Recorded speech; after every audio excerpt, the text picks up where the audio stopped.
अरे भाग्यवान, सुनती हो जरा जरा एक और पूरी लाकर दो मुझे। हे भगवान, क्या करूं मैं इस मोटे आदमी का। जितनी पूरी बनाई थी सब खा गया और अब महाराज को एक और पूरी चाहिए। कुछ कहा क्या तुमने दुलारी? नहीं जी, मैं तो सिर्फ आपकी तारीफ कर रही थी। तभी दुलारी रसोई से बाहर आकर बाबूलाल से कहती है, देखिए जी, मैंने जितनी पूरी बनाई थी आप सब खा गए। अब घर में कुछ भी नहीं बचा खाने को और मैंने भी अभी तक कुछ नहीं खाया है। क्या कुछ भी नहीं बचा खाने को? जी, सिर्फ मैं बची हूँ, मुझे और खा लो, आपका पेट अच्छे से भर जाएगा। भाग्यवान, तुम भी कोई खाने की चीज हो।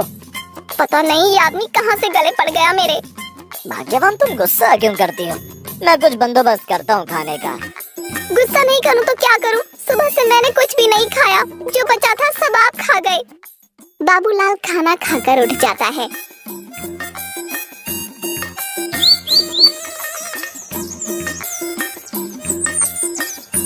अगले दिन, ए जी उठिए, उठिए ना। क्या हुआ भाग्यवान, इतनी सुबह सुबह क्यों उठा रही हो? क्या आज कहीं पर दावत है? अगर कहीं दावत होगी भी तो तुम जैसे पेटू को कोई नहीं बुलाएगा, समझे? तुम जाओ यहाँ से, मुझे अब सोने दो। ये कहकर बाबूलाल फिर से सो जाता है।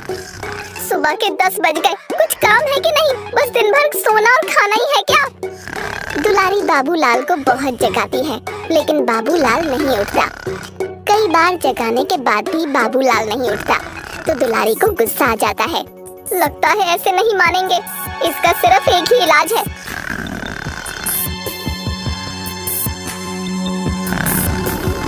दुलारी एक बाल्टी पानी लाती है और सोए हुए बाबूलाल के ऊपर डाल देती है। अरे कौन है, कौन है? हाय राम, मुझे पूरा गीला कर दिया। तुम बिना भाग्यवान मेरी पूरी नींद खराब कर दी। रात को क्या आपने गांव में पहरा दिया था, जो सुबह भी नींद आ रही है? हे भगवान, कैसी पत्नी दी है तूने मुझे, चैन से सोने भी नहीं देती। भगवान को कोसना बंद कीजिए, चुपचाप जल्दी से जाइए और खाने के लिए दुकान से राशन लेकर आइए।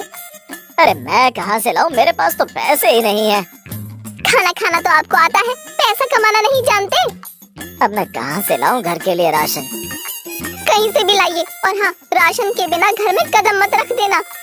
अच्छा ठीक है, लेकिन मुझे ये गीले कपड़े तो बदलने दो, बहुत ठंड लग रही है भाई।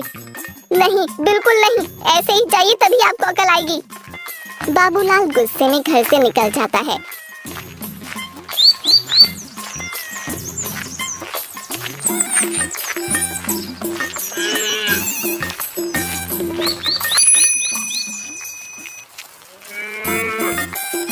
और भटकते भटकते गांव के बीचों बीच पहुंच जाता है। अब क्या करूं मैं, मेरे पास तो पैसे ही नहीं है और मुझे तो बहुत तेज भूख भी लगी है। हे भगवान, कुछ तो रास्ता दिखाओ। और तभी बाबूलाल को उसका एक रिश्तेदार जाते हुए दिखता है। अरे वाह, खाने का इंतजाम हो गया। फिर बाबूलाल उसको आवाज लगाता है। अरे लखन, कैसे हो भाई?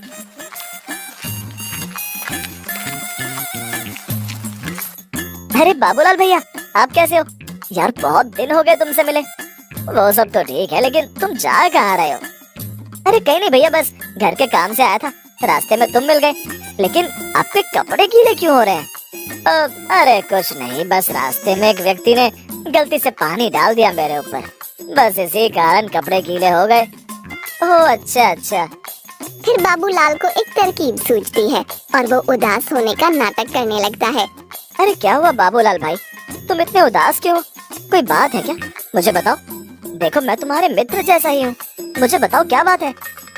अब क्या बताऊं लखन भाई, बीवी मायके गई है और घर में कुछ खाने को भी नहीं है। 2 दिन से कुछ भी नहीं खाया है, अब तो पेट भी गुटर घू करने लगा है।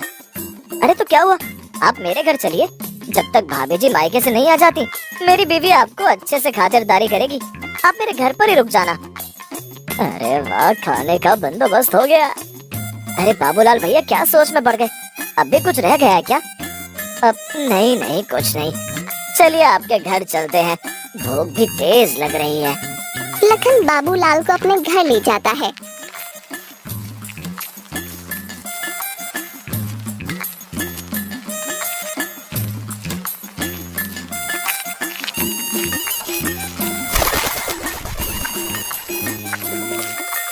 लखन के घर पहुंचते ही ललिता लखन से कहती है, अरे जी आप आ गए, और ये आपके साथ मेहमान कौन आए हैं? फिर लखन ने बाबूलाल की सारी बातें ललिता को बताईं। ललिता, ये अपने दूर के रिश्तेदार हैं। इनकी बेटी मायके गई है, तो सोचा इनको अपने घर पर ही ले आऊं। आपने अच्छा किया जो इनको यहाँ ले आए, नहीं तो बेचारे कहाँ भटकते। बाबूलाल भैया, भाभी जी को आप पर बिल्कुल भी तरस नहीं आया क्या कि आपको खाना बनाकर कौन देगा? आप भी ना उनसे इतने सवाल पूछ रहे हैं। आइए भैया जी अंदर आ जाइए। बाबूलाल और लखन घर के अंदर आते हैं। तभी ललिता कहती है, आप दोनों हाथ मुंह धो लीजिए, मैं आप दोनों के लिए खाना लगा देती हूँ। अरे वाह, खाना आज तो पेट भरकर खाऊंगा। दुलारी तो मुझे पेट भरकर खाने देती नहीं। लखन और बाबूलाल दोनों खाना खाने बैठ जाते हैं। अरे भाभी जी, आपके हाथ का खाना तो बहुत ही स्वादिष्ट है। आपके हाथ में तो जादू है, जादू। धन्यवाद भैया जी, इन्होंने तो मेरे खाने की आज तक तारीफ नहीं की। क्या सच में खाना स्वादिष्ट बना है बाबूलाल भाई? हाँ लखन, भाभी जी आपको तो एक ढाबा खोल लेना चाहिए। मैं तो इनसे कब से कह रही हूँ, लेकिन ये मानते ही नहीं। तुम भी ना ललिता, छोटी छोटी बातों को दिल पर ले लेती हो। ललिता दोनों को पूरी और सब्जी परोसती है। तभी लखन कहता है, भाई मेरा तो पेट भर गया, इससे और अधिक मैं नहीं खा सकता। लखन खाना खाकर उठ जाता है, लेकिन बाबूलाल की भूख शांत होने के बजाय और बढ़ती जा रही थी। अरे भाभी जी, थोड़ी सब्जी और देना। जी भैया जी, अभी देती हूँ। ललिता बाबूलाल को सब्जी परोस देती है। तभी लखन कहता है, मेरा 4 पूरी में पेट भर गया, लेकिन ये भुक्कड़ खाए जा रहा है। ऐसा लगता है मानो वर्षों का भूखा हो ये पेटू। अरे भाभी जी, 2 पूरी और देना। जी भैया जी, अभी देती हूँ। ललिता अपने पति लखन से कहती है, ए जी सुनिए, जरा मेरे साथ इधर तो आइए। हाँ बताओ, क्या बात है? ए जी, आप किस भुक्कड़ को उठा लाए? खाने से बंद ही नहीं हो रहा। जो भी कुछ बनाया था सब खत्म हो गया। कि तभी बाबूलाल ललिता को आवाज लगाता है, अरे भाभी जी किधर हो? तनिक एक पूरी और लाई दो। लो, आ गया हुक्म महाराज का। सारी पूरी तो चट कर गया, अब कहाँ से लाऊं पूरी? तुम यहाँ रुको, मैं कुछ करता हूँ। लखन बाबूलाल से कहता है, अरे भैया जी, पूरी तो सारी खत्म हो गई, लेकिन तुम्हारा पेट भरने का नाम ही नहीं लेता। तुम्हारा पेट है या कोट? क्या पूरी खत्म हो गई? अब भाभी से कहिएगा कल से ज्यादा पूरी बनाए। हाँ, मैं ललिता से कह दूंगा कि वो कल से तुम्हारे लिए ज्यादा पूरी बनाए। ठीक है।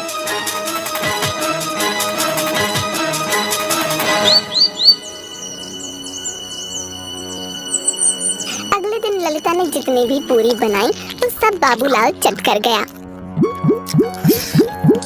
देखिए जी, अगर ये आपका रिश्तेदार ऐसे ही सारी पूरियां चट करता गया तो वो दिन दूर नहीं जब हम सड़क पर बैठकर खाने के लिए भीख मांगेंगे। तुम सही कहती हो ललिता, हमें इस भुक्कड़ का कुछ तो करना पड़ेगा, नहीं तो ये हमको भिखारी बनाकर ही छोड़ेगा। हाँ, लेकिन करें क्या? इस भुक्कड़ से कैसे छुटकारा पाएं? कुछ समझ ही नहीं आ रहा। तुम चिंता मत करो, हमारे गांव में ज्ञानी बाबा रहते हैं, हम उनके पास चलते हैं। हो सकता है वो इस समस्या का उपाय बता दें। क्या आपको लगता है कि वो ज्ञानी बाबा हमारी मदद कर पाएंगे? अरे तुम उनके पास चलो तो सही, जाने में क्या हर्ज है। ठीक है, चलिए।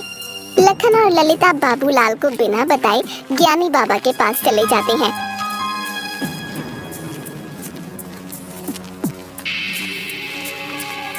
इधर बाबूलाल सोचता है, अरे लखन और भाभी जी कहाँ गए? खैर छोड़ो, मैं जब तक एक नींद पूरी कर लेता हूँ। ये कहकर बाबूलाल सो जाता है और लखन और ललिता ज्ञानी बाबा के पास चले जाते हैं। बाबा जी आंखें खोलिए, आपका भक्त आपके सामने खड़ा है। क्या हुआ बच्चा, तू इतना परेशान क्यों लग रहा है? क्या बात है मुझे बता, बाबा तेरी मदद जरूर करेगा। अरे बाबा जी, बात ही कुछ ऐसी है। फिर लखन ज्ञानी बाबा को बाबूलाल की सारी बातें बताने लगता है।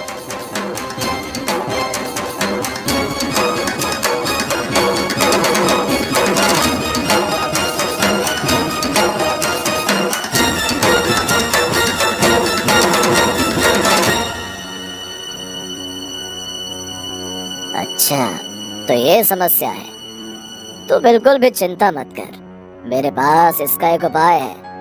क्या उपाय है बाबा जी? ज्ञानी बाबा उनको एक बहुत बड़ा थैला देते हैं। ये ले बेटा, ये थैला जादुई थैला है। इसके अंदर रखा भोजन कभी खत्म नहीं होता। तुम ये थैला अपने मेहमान को दे देना और उससे कहना। फिर ज्ञानी बाबा लखन के कान में कुछ फुसफुसाने लगते हैं। ठीक है बाबा जी, हम आपके बताए अनुसार ही करेंगे। ज्ञानी बाबा ने उनको वो थैला दे दिया। दोनों भोजन से भरा थैला लेकर घर आ गए। अरे लखन और भाभी जी, आप कहाँ चले गए थे? मैं आपका कब से इंतजार कर रहा हूँ। मुझे बहुत तेज भूख लगी है और आपके हाथ में इतना बड़ा थैला क्यों है? कहीं नहीं भैया जी, बस आपके लिए खाना लेने गए थे। हाँ भैया जी, आपके लिए खाना लेने गए थे। ओह अच्छा अच्छा, तो क्या इस थैले में खाना है? आप ये खाना कहाँ से लाए हैं? अरे भैया जी, तुम आम खाओ ना, गुटली क्यों गिन रहे हो? कहीं से मिला है मुझे इससे क्या? मुझे तो केवल अपना पेट भरना है। फिर ललिता और लखन घर के अंदर आते हैं। अब जल्दी से खाना दे दीजिए भाभी जी, बहुत तेज भूख लग रही है। जी भैया जी, थोड़ा सब्र कीजिए, ये सब आपके लिए ही लाए हैं। तभी लखन बाबूलाल से कहता है, भैया जी, ये एक जादुई भोजन का थैला है। इसमें पूरे 1 साल का खाना रखा है। आप जितना भी खाएंगे ये खत्म नहीं होगा। लेकिन अगर ये थैला पूरा खत्म हो जाता है तो आपको अपने घर वापस जाना होगा। ठीक है लखन, अगर इस थैले का सारा खाना खत्म हो जाएगा तो मैं अपने घर वापस चला जाऊंगा। फिर बाबूलाल उस थैले में से भोजन निकालकर खाने लगा। वो सिर्फ ये समझकर खाए जा रहा था कि ये थैला कभी खत्म नहीं होगा। अरे वाह, बड़ा ही स्वादिष्ट खाना है। धीरे धीरे बाबूलाल उस थैले का सारा खाना चट करने लगा। अरे, इस थैले का भोजन तो समाप्त ही होने वाला है। अगर मैं इसे पूरा खा गया तो मुझे अपने घर जाना होगा। लेकिन क्या करूं, भूख भी तो बड़ी तेज लग रही है। फिर बाबूलाल अपनी भूख पर काबू न पाकर उस थैले का सारा खाना खा जाता है और एक लंबी डकार मारता है। अरे भाभी जी, इस थैले का तो सारा खाना खत्म हो गया। अब मैं क्या करूं? भैया जी, हमने तो आपसे पहले ही कहा था, इस थैले में पूरे 1 साल का खाना है। अगर ये खाना खत्म हो जाता है तो आपको वापस अपने घर जाना होगा। तो क्या मुझे अपने घर वापस जाना होगा? ठीक है, मैं अपने घर जाता हूँ। बाबूलाल अपने घर जा ही रहा होता है कि तभी वहाँ पर बाबूलाल की पत्नी दुलारी एक लाठी लेकर वहाँ पहुँच जाती है। अरे दुलारी, तुम यहाँ कैसे? और ये तुम्हारे हाथ में ये लाठी कैसी? क्या तुम्हारे पैर में दर्द है? वो तो आपको थोड़ी देर में पता चल जाएगा। नमस्ते भाभी जी, कैसी हैं आप? मैं तो ठीक हूँ भैया जी, लेकिन आपके भैया जी अब ठीक नहीं रहेंगे। अरे भैया जी, आपने तो कहा था कि भाभी जी मायके गई हैं। हाँ। अरे दुलारी, तुम मायके से कब आई? क्या मायके? मैं मायके कब गई? इसका मतलब भैया जी, आपने हमसे झूठ बोला कि भाभी जी मायके गई हैं। और मैंने तो आपको राशन लेने भेजा था, कहाँ है राशन? अरे मेरी तो अब खैर नहीं, लगता है अपना समय आ गया स्वर्ग जाने का। अरे भाभी जी, आपको कैसे पता चला कि भैया जी हमारे घर हैं? मैंने इनको राशन लेने भेजा था, बहुत देर हो गई लेकिन ये आए नहीं। फिर मैंने सोचा कि मैं इनको देख कर आती हूँ। फिर मैंने गांव के एक लड़के भोला से पूछा, अरे भोला, क्या तूने अपने भैया को देखा है? हाँ भाभी जी, मैंने बाबूलाल भैया को लखन भैया के साथ देखा था। लगता है वो लखन भैया के साथ उनके घर पर गए हैं। और इस तरह मैं इनको ढूंढते ढूंढते आपके घर तक पहुंच गई। ओह अच्छा, तो ये बात है। भैया जी, आपने हमसे इतना बड़ा झूठ बोला। क्या करूं भाभी जी, मेरी खाने की आदत छूट ही नहीं रही थी और इस कारण ही मुझे ये सब करना पड़ा। कोई बात नहीं भैया जी, जो हो गया सो हो गया। आइंदा ऐसी गलती ना करना। आप निश्चिंत हो जाइए लखन भैया, अब ये ऐसी गलती दोबारा नहीं करेंगे। तो क्या तुमने मुझे माफ कर दिया दुलारी? माफ तो कर दिया मैंने, लेकिन आपका ये थोड़ा सा प्रसाद बचा है। प्रसाद? अब कहाँ है प्रसाद? ये रहा आपका प्रसाद। दुलारी लाठी लेकर बाबूलाल के पीछे पड़ जाती है। अरे भागते कहाँ हो, रुको, अपना प्रसाद तो लेते जाओ। अरे लखन बचा मुझे, ये तो मुझे आज मार ही डालेगी। अरे बचा। लखन और ललिता जोर जोर से हंसने लगते हैं।